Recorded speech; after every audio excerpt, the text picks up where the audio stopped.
кмет, уважаеми заместник кметове, уважаеми господа общински съветници, уважаеми съграждани и жители на село Горна Брезница, уважаеми колеги, кметове на населени места в община Кресна, приятели! Вече 113 години една чутовна легенда буди нашето национално чувство и ни изпълва със синовния обич към бунтовните ни предци, надмогнали безправието на изкривенето от Берлинския конгрес в българска реалност. 24 години след Кресненско-разложката епопея те търсиха отново упование за своите надежди за свобода, чест и достоинство в организирането на вътрешно-македонско-одринска революционна организация и Илинденско-Преображенско въстание.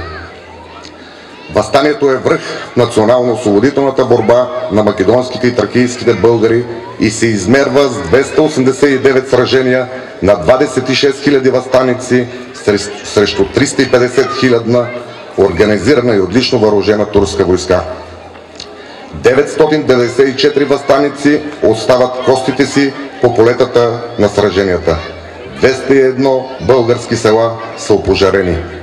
12 440 български къщи са изгорени до основи, а 4694 мъже, жени и деца от мирното население са безчовечно избити, изклани и изгорени живи. 3120 жени и моми са изнасилени от османските чети, а 170 пленени. 70 800 души са обездомени, а над 30 000 бягат в България. Това е страшната, но горда равносметка на призива на въстаниците към населението. Хиляди пъти по-добре смърт, отколкото скотски живот.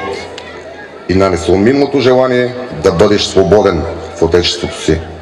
Уважаеми съграждани и приятели, днес ние живеем във време, в което и от нас не по-малко от дедите ни се иска да правим жертви в името на нашите демократични принципи и вярата ни в свободата и защитата на човешките права и достоинство на индивида.